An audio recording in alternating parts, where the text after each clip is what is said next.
On today's episode of Scientific Healing, you're going to hear people would ask me all the time, well, if you're such a good healer, why can't you heal your mom? You healed your mom for years. Yes, exactly. You kept her alive for way more years than Yeah, was so expected. there's that, but then there's the other thing is that she didn't want to be healed. That's true. Yeah. She she came when she turned 80. Like before she was 80, she was like really doing well.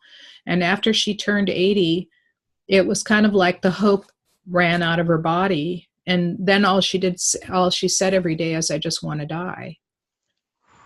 Right. Yeah, And that's some tough programming to get past. And when do you honor that? hello, everyone. You're listening to Scientific Healing Radio, and I'm your host, Dr. Anastasia Chopelas. I know the power of vibrational healing by combining physics and ancient healing arts to develop my own system that has facilitated medical miracles for thousands of my clients and students. To start your day focused and energized, go to scientifichealer.com to get my free 11-minute Wake Up Your Brain audio. Today, what we're going to talk about is something that most of us have to deal with, and usually somewhere between the ages of 40 and 60, sometimes a little older if we're lucky, and that is the end of life care for our elders. And I went through that recently, and I'm sure many of you are going through that. And I have a situation in my family that's happening right now that, it begs the question, like what to do and when, and all those decisions to make. And today, my fabulous co-host, Gwen Lepard, is assisting me because she has a situation too. Hi, Yeah. Gwen. I'm so Hi, glad you're Anastasia. here. Oh, it's so good to be here. Yeah. As parents begin aging, we definitely my mom is now 81 and she says she wants to live to 95, but since she turned 80, she's slowing down, and there's many people facing this problem, and they want to do the best for their parents, and it's expensive, time consuming. It's really hard to know what the best choices are, and my heart's not breaking yet, but I know that there's people out there whose hearts are, and it's super tough losing a parent. In fact, I'm coming up on the anniversary of my dad's death, which was medically caused, a result of a medical procedure. So, what do people do? Exactly. I Um, know that you help a lot of people. oh, thank you. Thank you, Gwen. And, I'm here to advocate for good end of life care. And the experiences that I went through, I mean, it's almost 3 years since my mom's death, but the 3 years prior to her death and all the experiences that I had, and it really sucked the life out of me. And because of all the decisions you have to make, it's day to day. I'm the only one of 4 children was nearby, and I had two aging parents. My dad is still here; he's 86. And when I told him, he asked me, well, how long do you think I could live? And I said, well, maybe 30 more years. He goes, is that all? I like that attitude. Yeah, so he's a person that's very easy to heal. Like if he says, my left leg is hurting again, he had injured it a few years ago, and he'll go, my left leg is hurting again, and I'll just do a little procedure. He goes, okay, it's much better now. And, a lot of older people don't respond to it because it's somehow this age of 80, it's like a magical cutoff point. And I was really surprised. Like for me, 80 is like, oh, I'm just going to say I'll pass and keep going because life is so great, right? Right. why do we have to go away? And but um, to get back to the point, what happened is I went after I retired from the university. I took all of my 401ks from each of the universities and everywhere I had them stored, and I went to Fidelity and had everything consolidated. And as I was talking, I was discussing, okay, we set up an annuity that's to start paying out at age 70. And he goes, well, most people don't care after age 80. They don't think they're going to be here. And I go, no, no, no, no, no, no. That's not me. And I was surprised to hear that people don't want to imagine themselves living past the age of 80. Yeah. And yet, it's like, I don't have to do it anymore. It's like, I don't have to keep myself up. I'm getting old. I don't have to try anymore. Right. And slippery slope. Big time. and the thing is that people, when they're that age, their bodies start to break down. And, one of the topics I was thinking, right, I was thinking of covering was, chronic illnesses and how we don't have to succumb to them and end up taking 18 or 20 medications by the time you're 60 or 65. Okay, I'm 65 and I don't take anything, nothing. And I'm sure you don't take anything either, Gwen. Nope. And 58. Exactly. Yeah. And all our contemporaries are looking old, they're feeling old, they're dying of old age. I went to my 40th high school reunion a few years ago, and people were going, oh, we're going to follow all the old people. And I thought, well, just speak for yourself. Well, there is in the collective conscious and in our society this belief that you're going to die at that point, that hey, I've already passed life expectancy of the what they tell you you're going to live. Yeah, well, the average in the US is 78.3.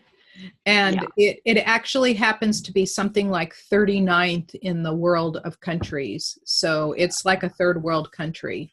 And we could live a lot longer and a lot healthier, and a lot of the things that you teach actually can help people get there. And I know that people come to you as a last ditch effort for their elderly parents.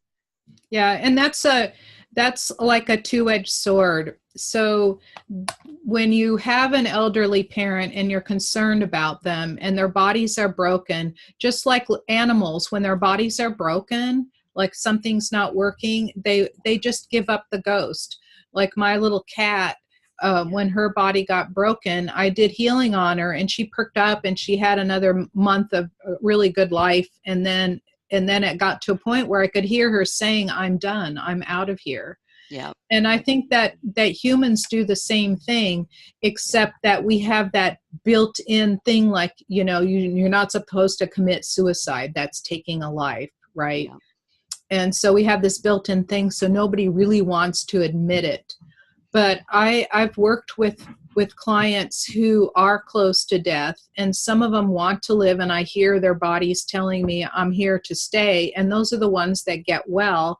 And it's just like the elderly. Like a lot of elderly, when I talk to them, if they're 75, 80, even early 70s, I've heard them tell me, yeah, I've had a really good life. So, if it's over, it's over. I'm good. And if I live, I live. And so when I hear that, I really don't want to work with that person, because they're apathetic. I mean, apathy is like way low on the vibrational scale. It's at the bottom. Yeah, exactly. And so why would they want to stay? And even though that particular person, it was through his daughter that I was working with. It was a cancer client, and he had throat cancer at the age of 72. His cancer had disappeared. And 8 months later, he stopped seeing me, which is always a mistake, because I like to keep track, and it's very inexpensive to do a maintenance plan. Once a month or once every 2 months, we just go in and tweak the things for, a short amount of time. And I would always urge cancer patients to stay, because, that means they're staying. And 8 months later, it came back again. And when it recurs, it's usually flares up a lot more quickly, and it ravages the body a lot more quickly. And, and so he decided that he wasn't going to stay any longer, and he took some pills and took his own life. Oh, wow. Because he did not want to stay. And he, in my view, 72 is young. 72 is really young. Yes, it's very young, but he was done fighting. His body was broken, and he decided to leave it. Right. And that's something that I learned from my cat. Yeah. But when she left, her body was broken. Her personality wanted to stay. So we have our personalities, our ego, and then we have our soul. And her soul was ready. It Mhm. wanted to be out of this body that she was literally dragging her hind legs behind her. And, she had a year after she got wobbly where my sister was saying, oh, you got to let her go. But that piece of, we have a personality that wants to stay in the body and wants to hang on to our earthly existence. And then we have a soul that has a different agenda and a different drive and totally different things that are, what's the word I'm looking for? Motivating it. So are you talking with the personality or the soul of the people when you're working with them? Yeah, that's a really, really awesome point, Gwen. I completely agree with that, because my mom, even though her soul kept saying, I just want to be out of here, and her mouth, out of her mouth, was, I love my family so much, I do not want to go. I just want to stay. And I told her, the whole decision is your choice. Yeah. And so, hers was a special case. She had surgery in 1971 on her spinal column. Oh, And yeah, yeah. it's My rough. dad too. Yeah, Yeah. when He you survived nick it. yeah, when you Yeah. nick the spinal column, a lot of people don't survive that surgery. Yeah. This was back in 71. That was before a lot of Wow. the micro technology and Right. the way we do things now, which is less invasive, fiber optic, those kinds of things. They just didn't have those things back then. Yeah. And that she survived the surgery was, number one, a miracle. That she wasn't a quadriplegic was also a miracle. And the Fantastic. third miracle is they told us that she might live 5 years, and she lived 45 years past that surgery. So I always told her she was 40 years past her expiration date. And she did really, really well until the last few years of her life. And what happens when you nick the spinal cord itself, when you nick a nerve, it just starts to deteriorate. Like, Right. unless you apply energy healing to it. But I didn't know energy healing at that time. I was only 17 during that surgery. Yeah.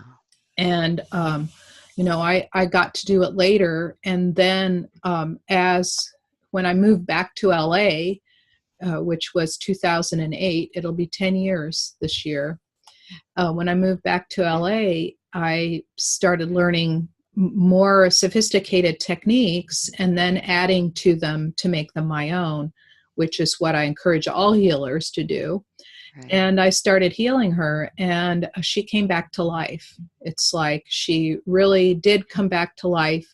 I did a lot of healing on her, but when she hit 80, it's like this magic number that people hit 80, and in their minds they go, oh, I'm old. And Yeah, I've heard my mom say it. Yeah, I'm old now. And before she was 80, she walked faster than me. And I had trouble keeping up with her. And now she's finding, she's fighting a back trouble right now where she's having to see the chiropractor and she's not walking, and we need to keep her active. yeah, exactly. Yeah. And my mom kept doing stuff. She would take her walker, her wheelchair, and she'd stomp around the house with it just to get her, just to get basically her energy moving. And she was actually doing a lot of the right things. But I could tell there was this hopelessness in her that she didn't have before. Yeah. And so when you're working with the elderly, I know that we love our parents. I love my mom. I still do. I still feel her presence. And I miss, the two things that I tell people that I miss the most is hearing her voice. Yeah. She had a Greek accent, and towards the end, she only could speak Greek. But, I could, we could communicate. And I also miss, her personal hugs, smell, her physical presence. But everything else, all the rest of it's all still there. That's the only thing I miss. And when I have a dream about her, I'll wake up smiling. Like I'll wake up feeling cheerful because she just visited me. And usually in the dream, I'll see her and I'll give her a big hug. And then I'll wake up happy because I got to experience those things again. But when we're making those decisions, you have to you can't make those decisions for yourself. Like it's right, and there's so many of them. Right, it's selfish to want to keep someone here who's in a broken body. And I know that we've been told over and over, it's bad to, let someone commit suicide. It's not. It's the natural course of things. And yes, we do have a lot of ways of keeping people alive, but is chemotherapy, if you have an 85-year-old, is chemotherapy really called for? Yeah. It's like killing them the fast way. The thing with my father is what he had wasn't cancer. It wasn't cancerous. They told him, well, if you do the surgery in 5 years, you won't survive it. But he would have had 5 more years because he didn't survive the surgery as it was. And they went 6 different surgeons before they could find somebody that would even perform the surgery on him. And he was, he was 89 or 70, 79. So actually, he was 79. So he lived just past his 80th birthday. He died a few days past his 80th birthday. Yeah. Yeah. And what's interesting about these, the statistics about 78.3, the United States spends almost double what the next country down spends. Yeah. So they'll spend 7,000 to 8,000 per capita on medical care in this country, and the next country down is 4,000. Yeah. Right. And yet we rank so low on the lifespan list. And so we have to question ourselves, like, is all that medical care really helping? And the other is that, one thing that I always advocate for is taking care of ourselves long before we get to that point. Like I'll talk to 35 and 40-year-olds and I'll talk to them and they go, yeah, it's not on my horizon. I'm just not looking at it. And I'm thinking to myself, it was just yesterday that I was 30 years old, just graduating from college, right? Graduating from graduate school, and I blink and I'm 65, right? Yeah. So those 35 years went in a flash. And, I've done the daily diligence of taking care of myself, and yet, and a lot of people aren't. And then they wake up and they're 55 and they're on 9 medications and they're overweight and they feel like crap and everything hurts. Their brain is foggy and wondering, okay, I better take care of myself. Right. It's like my mom saying, I don't need it there because there's no pain there. And it's like, pain is the last thing we feel when something's wrong, and I know that you talk about that, how things are in your blueprint, and your blueprint is good. They start out there. It starts from out here and it works its way in. And by the time it's physically manifested, it's something has been in your field for years. Yeah. That annoying person that annoys you day and night, whether it's a partner or a coworker, that annoying person that gets your mood down in the pits day after day, that person is killing you, or you're allowing them to kill you. And right, every little thing that if you don't take care of it, I just interviewed somebody else, a longtime client, and I interviewed her for a radio show just last week. And she was saying that, she had her normal stressful life and was getting sick all the time, because of all the stresses, yet she was a fitness expert. She's about 40. She's this fitness expert. Yeah. She has a body to die for, 6-pack abs. She's very beautiful. And she didn't realize that all those stresses of running her business and all the people around her that were, kind of like glomming onto her, draining her, draining her. And now that she's learned the techniques of letting them go and allowing herself to shine, she never gets sick anymore. Oh, that's so amazing. And I think that people don't understand the principles of energy or energy healing.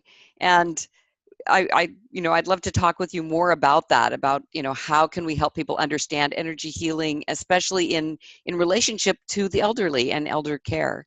Right. So People ask me, well, if you're such a good healer, why can't you just heal your mom and she be well? Yeah. So energy healing is actually a holistic action. The mind, the body, the spirit, all of those have to be in alignment. And in her case, and in many elderly people's cases, their spirit wants to die, their body wants to stay, they're completely out of alignment. No amount of healing is going to overcome that. Yeah. The only way you can overcome that barrier is to bring them back in alignment, and we can help them bring it back into alignment. But the problem is that so many people have given up hope of ever feeling good again, because as I was mentioning, people are now getting into their 40s and 50s and starting on the daisy chain downward spiral of medication after medication, because each thing is, each pill needs another pill to counteract that. And then So pills for the side effects of your side effects. Exactly. And so what'll end up happening is that we don't feel good anymore, and you're going like, what the heck? Let's get out of here. This body is too painful. I don't want to stay here. Yep. And as one 96-year-old told me, she says, getting old is not for sissies. It's so true. Yeah. Well, And it's taking true. care of yourself when you're younger, so that as you age, you stay well longer is really one of the things that you're working on bringing into being in our society. Yes, and we're and I have a school, Scientific Healers Academy, and I started a certification program, and I'm first taking 12 people through to help spread the word, teach them what I know, and teach them how the scientific principles of, all the work that we do and how it actually works. So energy healing is gentle. It's Yeah. not brutal. Like, you can create overnight effects. You can make a tumor disappear overnight. However, if we don't take care of the other aspects and bring the emotions, the spirit, the mindset, and the physical body, the physical care, that you take care of yourself, if you don't bring them all into alignment, that you all want the same thing, then the tumor will come back. You can make it disappear overnight, but it will come back unless you're taking Yeah, care of yourself. like the guy you talked about that in the 8 months, and he was doing great, and then 8 months later it's back It's because he back, didn't and maintain. then He didn't. he took himself out. Yeah. So in the case of my mom, she had given up hope, and so then I felt like my job was to make her as comfortable as possible. There you go. Okay. So let's take a little break, and then we'll talk about what options you can what options you can make to help, what some of those decisions are, because Right. I went through this from beginning to end. I was assisting them, I lived with my parents and all that, so you can understand what your options are and what cautions that you can take to make sure that your parents or your loved ones, whoever, grandparents, are well taken care of, and that they're going to be their best during that time. Yeah, and even a partner, because there are people that have a partner that is significantly older than them, Mm-hmm. and so going Whether through it's that the as man well. or the woman. Exactly. Yeah, that's why I didn't say husband or it I've could go had either that. way. I've had clients with this situation where the man was 15 years younger, and he accompanied her to her death. So yes. Wow. Yes, I want to remind all of our listeners you're listening to Scientific Healing with Dr. Anastasia Chopelas. Today, my guest host is Gwen Lepard, and the topic is end-of-life care: when to heal, when not to, and what to do in each case. When we return after the break, we'll dive deeper into scientific healing and how it can work for you. According to the MetLife Foundation, people over 55 dread getting Alzheimer's disease more than any other. Yes, loss of your memories and who you are.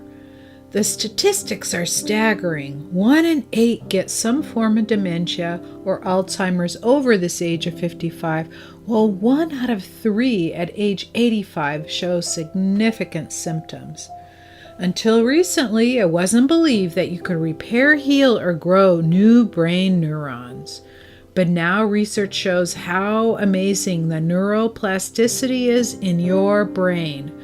While good nutrition, sleep habits, and exercise play a large role in helping you keep your mind intact, you can now re-energize your brain with a powerful new program that wakes up your brain and promotes deep neural healing. I have watched what others have called hopeless cases come out of comas and dementia and improve dramatically in a short period of time, much to their doctor's total surprise. Comments I hear often are doctors saying, "I've never seen anything like this." You can get the same brain healing in a program that you can use over and over again to heal your brain and brain glands and keep them energized. You can live your best life ever with your memory fully intact. Isn't your brain worth a small investment? Go to scientifichealer.com/brain to find out more. That's go to scientifichealer.com/brain to learn how. Welcome back. You're listening to Scientific Healing with Dr. Anastasia Chopelas. You can discover more about scientific healing and the deceptively simple processes for opening up your intuition, inner guidance system, and guiding you to your best health ever. Go to scientifichealer.com to connect with me to find out about a program that could work for you. Before the break, we were talking with my guest host, Gwen Lepard, about end-of-life care for the elderly. Let's continue this conversation. Welcome back, Gwen. Hi, Anastasia. I'm really interested in hearing about your experience, about all the decisions that need to be made, and what are the options, especially in the energy healing realm. Okay, so in practical terms, when you have two elderly parents and one is sick, the other one is in more danger of dying than the sick one because they're desperate to stay together. My parents were married for 64 years and they met when they were in their teens. Well, actually, they met back when they were still kids, but then later they re-met when they were in their teens. And there's never been anybody else for either of them. And they could not imagine life without the other. And I used to hear their constant, they would jokingly argue, "I'm going first. No, I'm going first," because neither of them wanted to be left behind. And so my dad was desperate to keep my mom here, and he worked really hard. He cooked her meals. Okay, so he's over 80. He's cooking her meals. He's driving her everywhere. He's pushing her wheelchair around. We have a step down, up the ramp, down the ramp, dressing her in the morning, like really doing all the things that a nurse should be doing and helping. And here he is, an old guy, and fortunately he was very fit. But when you have an elderly person in dementia, a lot of times the other one doesn't understand. Like he was thinking that she got mad at him, but she wasn't. It was the dementia. And dementia is like a whole other thing. There's a progression. And once it starts and it gets past a certain point of no return, dementia is actually the body shutting down and the brain is part of it. But in the case, you have to protect the parent that's still healthy and alive. Yeah. And what I did was I insisted on, I saw how much work my mom was. Like I couldn't do it. And 3 years ago, and even now, I'm still pretty strong and pretty capable and healthy. I couldn't do it because she was always calling, 24/7, you have to be on call. She'd get up in the middle of the night, fall out of bed. You'd have to go over there and pick her up and put her back in bed and all of that. And that was all very difficult. So I first got my parents to hire a come in, every morning, 4 hours, so my dad could get some relief. But it was too little too late, because on a weekend after she had gone home, on Friday afternoon after she had gone home, my mom was yelling at him and he had bent over And when you bend over and your head is below your heart, that's when a stroke possibility is at its most dangerous. And he had a stroke. So I get a call from my dad saying, "Can you come over here?" And I said, "Sure," thinking that he needs help with my mom. And instead I go there, and there are two police officers outside first asking me, "Are those two married?" Because she did not act like she even knew him. And then I said, "Yes, they've been married 64 years. He goes, "Oh, okay." So he was carted off in the ambulance, and I had to spend the night with spend the weekend with my mom because she couldn't be left alone. And the amount of work that I had to go through, I don't even know how he managed it. He just managed it. And so then I told my dad he was fired.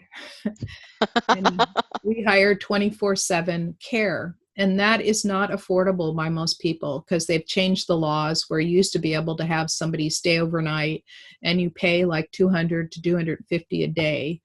And if you add that up over a month, it's like $6,000. And now if you were to do that, you had to have one person every 8-hour shift. And it turns out to be about $12,000 to $15,000 a month. That's a lot. There's no insurance that'll cover that. Right. And you can get long-term care insurance for yourself and other people, but when you're past a certain age, it gets quite expensive every month too. It's like $1,000 a month or more, even if you have no conditions. So it's expensive. And the way they afforded it, they don't have a lot of money. The way they afforded it is that they had a house that's worth $1 million. It's not, well, they paid $30,000 when they bought it. It's now worth $1 million. And they took a reverse mortgage on it and paid for the care then. And that was the best option until it couldn't work anymore because she got more mobile. And then this is when it really got to be difficult, was that they're going to a nursing home. She was allergic to things, and I had to be careful and set out all the medications because they would not work with medications properly. So I had them all boxed up. So I was busy a lot. And there were days where I was on the phone all day long because of all of the decisions that needed to be made. And these kinds of things, these are things that, we have to face. And I was trying to support myself. If I didn't work, I didn't earn. Right. And I was drawing out of my own savings every month, taking care of people. And, I got told by one business owner, like, "Why are you doing that? Like, just release yourself from that and let someone else take care of it." And I'm going like, who's going to do that? Right. So a lot of us have to train them to be able to do it properly as right. well. And so fortunately, the caregivers that we did bring in, and you have to screen them and go through them one at a time until, you get somebody that blends with you and your family well. So that's the one thing, is to make sure, don't, fire quickly, hire slowly, fire quickly. That's number one. And number two is do it earlier than you expect. Don't worry about the money, because the money is not going to be worth squat if you're wiped out, because we should have done it way earlier with my dad. Right. It would have saved him having a stroke. Yeah. And fortunately, because of all the healing I did, he's fully recovered. And he just has a little vestigial weakness on the left side. His left side was completely limp. He had a thalamic stroke, which means it's the interior of the brain, and usually people don't survive those. So, or recover from them, especially when you're in your 80s. So he was 83 with his stroke. And the other thing that happened was going to those nursing homes or recovery homes. A lot of them don't have fresh food. I asked them, "Don't you have any fresh food?" It's all canned and or frozen. Yeah.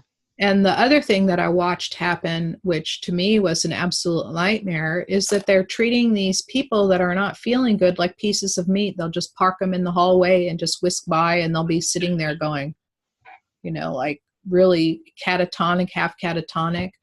But the one thing that I know from dealing with my mom and other people is that if you get down and you look them straight in the face and you talk to them, they get it.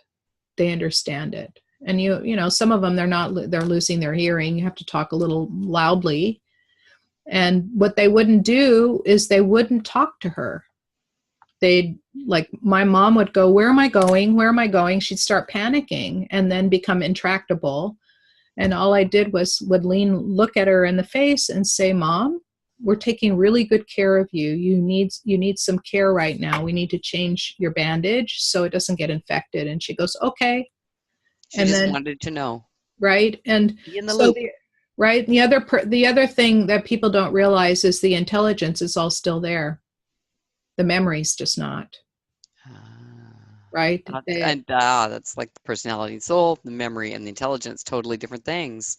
Mm-hmm. So she would start spouting what people heard as nonsense, but I could hear her thoughts and I knew it wasn't. And she would start saying, like, she would look outside and see some trees outside, and then she'd look at you and go, well, what is your tree? And people will go, oh, she's lost her mind. What she was really saying is, what are you doing today? How are you today? And she was asking it because her mind got, her speech pattern got looped into, I saw this tree and I thought it was so beautiful out there. Yeah. But what I heard in her head was, I'm interested in hearing about you. Wow. Right. Yeah, and without the memory and the words to put it into a framework that somebody else would understand without reading your mind, right. which most of us can't, then yeah. So speech is very complicated for us. It's very complicated. So by paying attention, and the other thing that I did, and I don't know why I started doing this, is I would interview her from day to day to see where she was at. Okay. How old are you today? And then she would look around and say 80, and she was 82 at that point. She'd say 80, and I'd say, so how do you know? She says, I saw it on my driver's license. Mm-hmm. And I say, well, whose house is this? Well, it's my house. Well, how long have you been living here? Just out of, gentle curiosity. And she'd say, 2 years. Well, they've lived in the same house for 47 years. So you could see where she was missing some of the details. And a lot of times she would act like she was still young. So the difference is the two parts of the brain. So the right side of the brain actually doesn't have a timeline.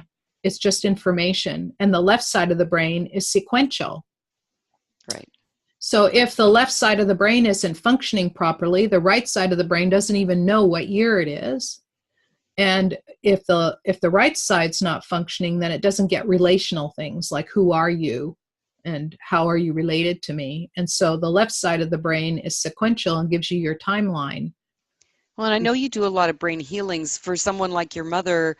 Would you do that? Would that be? Oh yeah, she would recover, and she would say, oh, I feel normal again. I feel energy again. And so she stayed alive a lot longer with me around and in good shape. I just kept doing healings on her. She broke her shoulder bone from falling, being awkward and falling. She broke her shoulder, her arm, and I did a lot of healing on it so it would function again. And a lot of times her opposite arm, she would get like this really huge elbow from bursitis. And I would just open up all the energy channels, and within 15 minutes, it would be half the size. So I really took care of a lot of the pain and a lot of that. So energy healing just makes them more comfortable. Okay. But if they're determined to go, they just go. There's nothing you can do. So I felt like my job was to make her more comfortable. And while she was in that nursing home, I would take her every day. I would make her a big vegetable and fruit shake with protein in it. and she'd drink it. So finally she would get all those cations and live enzymes and everything in her body, and she'd perk up and her brain would work. Right. So And wild that, I know. And that they're fed so poorly yes. because they're basically helping them die instead of keeping them alive. Is that Right. Well, an and accurate assessment? well, they're not helping them die. They're speeding the process up. Okay. Yeah. And a lot of medical care and a lot of the medications that they give them actually speed the process up, because there's also a lot of misdiagnoses that happen. So an infection, for example, if you have an infection, like you can catch a MRSA infection in a hospital very easily, a little infection like that will drive the blood sugar up. So instead of addressing the infection, which caused the problem in the first place, they start giving you metformin, saying, oh, you have type 2 diabetes, your blood pressure is out of control.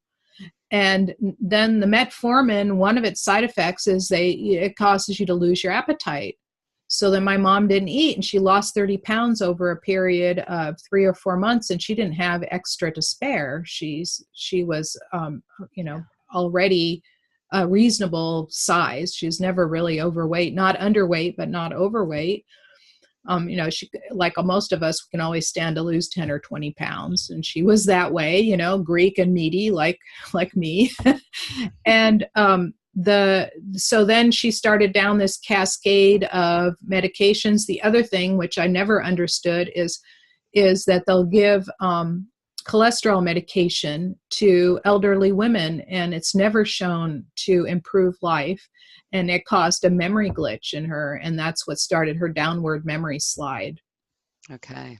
So there's all these things to be really careful of, is to keep them off as much medication as possible.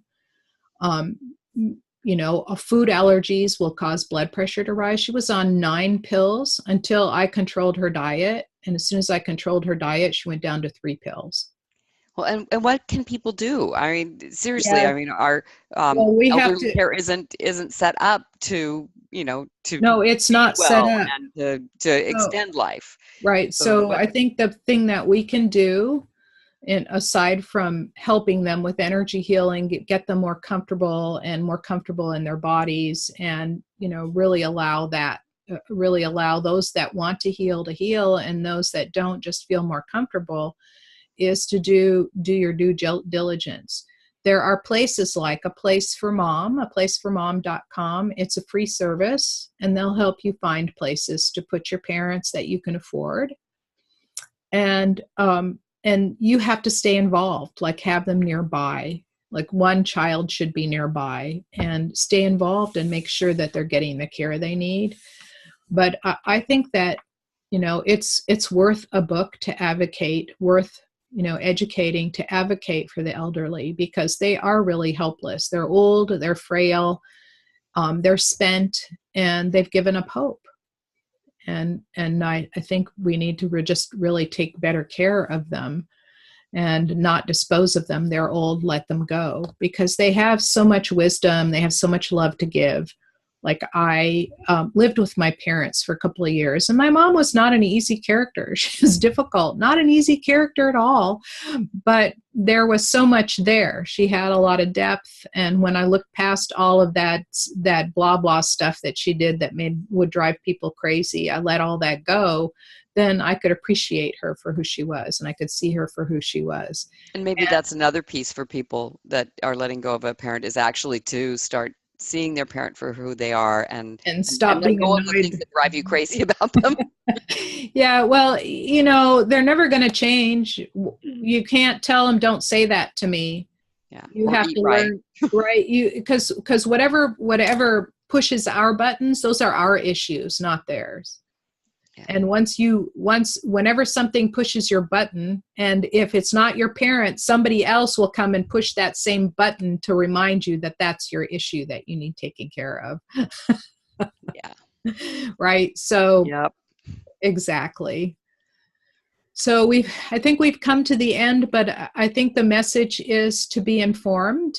And the last message is that hospice is not for end-of-life care. Hospice, what they do in general is they will not take any heroic measures to save your life. So if somebody is needing, and the great thing about hospice is they send a nurse and a doctor to check on you all the time. They provide you free hospital bed, oxygen, and everything. And people have come out of hospice as often as they've gone in. So so hospice isn't just end of care, because that right there is something that I didn't know. And yeah, I don't know how many other people didn't know that you right. can actually go into hospice care because maybe your life is at risk and threatened. Right. But And you can actually come out healed. right. And I told, when I first talked to hospice, and I wish I'd done it sooner, when I first talked to them, I said to them, they said, we won't come in and resuscitate her. And I go, yeah, she has a DNR. Both my parents have DNR orders. Like Right. my dad, he said, when he had the stroke, he says, if I die, just let me go. Yeah. And I said, Dad, will you trust me to make that decision? And he goes, okay. So, and the other thing is to make sure that you have power of attorney while they're still cognizant, because a parent going through dementia goes through a very paranoid period where they think everybody is stealing their money. In some cases, it's true. But in our family, it wasn't true. And my mom was getting very upset. And one thing I would tell her, she says, somebody took all my money. And I said, no, Mom, I saw the bank book. Everything's still in it. We just got it tucked away for safekeeping so nobody else takes it. She goes, oh, okay.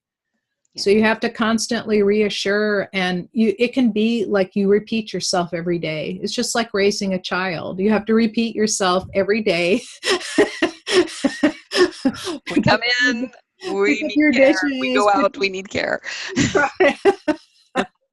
Or before we go out, we need care. Yeah. Exactly.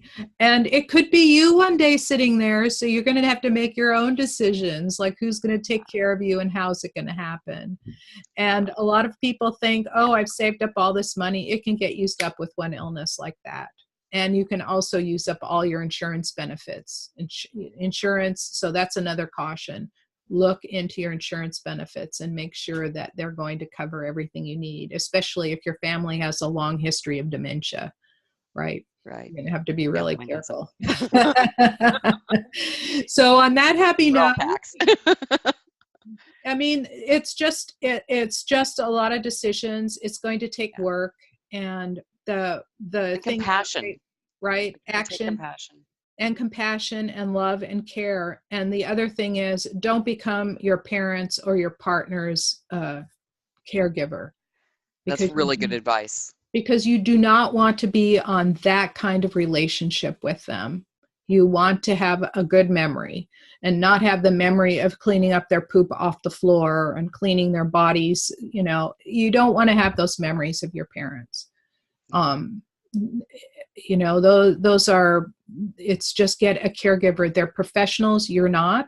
They're professionals. You're not. It's worth every penny that you pay for them when you have a good one. Yeah. And don't chintz out. Don't get somebody off the street who'll do it for $10 an hour. Get a professional, because they know how to turn them over. They know how to take care of bed sores. They know how to clean them properly. They just know how to talk to them. They are really awesome. So I have to say, I had, you can have bad experiences. We had some not great experiences, but we had some really amazingly good experiences with some wonderful caregivers. So there's a lot of organizations that have caregivers. They're bonded, insured, and the whole scene. So don't become your parents or your partner's caregiver. Yeah, that's really good advice. And thank you so much for sharing your story with us today. Oh, you're welcome. The end of life of your mom and what happened to your dad. This was really, it's hitting home. Because yes, I had two parents in the hospital. I was running from one hospital to another for a period of a month, right? Yeah. So thank you again. And as an entrepreneur, I mean, it adds that additional depth of, having to take care of your business while taking care of both of your parents. And luckily your children were out of the house, so you didn't have them to take care of as well. And I know some people in the sandwich generation end up having to take care of their children as well as their grandparents or their parents, as well as a business. And then they're really risking their health. And to have the support of energy medicine throughout all of that and energy healing, it's not going to hurt anything. It certainly can help. Right. And a lot of the audios and videos and radio shows will talk about the kinds of support that you can do, simple things that you can do every day, even if it's just to sit and take a few deep breaths and pause and sit up straight, take a few deep breaths and just let it out. Let out that. Take some time for yourself and don't get swallowed up in the whole thing. Make sure that you take care of yourself first so you have something to give somebody else. Yeah, your healing audio, I think it's a 14-minute one. That one has been just invaluable. And yes, I hear that all the time. So let's wrap up. Thank you for listening to Scientific Healing, and for our wonderful guest host, Gwen Lepard. Thank you so much, Gwen, for being here. Let's you and I connect. Go to scientifichealer.com/clear-now to get a free, powerful relationship healing to energetically resolve past relationships or current ones. For those of you that are ready to get to a new place in your life, whether it's to help others or get yourself better, connect with me at scientifichealer.com/appointment to speak to me, or write me a note at scientifichealer.com/contact. If you enjoyed this video, give it a thumbs up rating, share it with your friends, and subscribe to my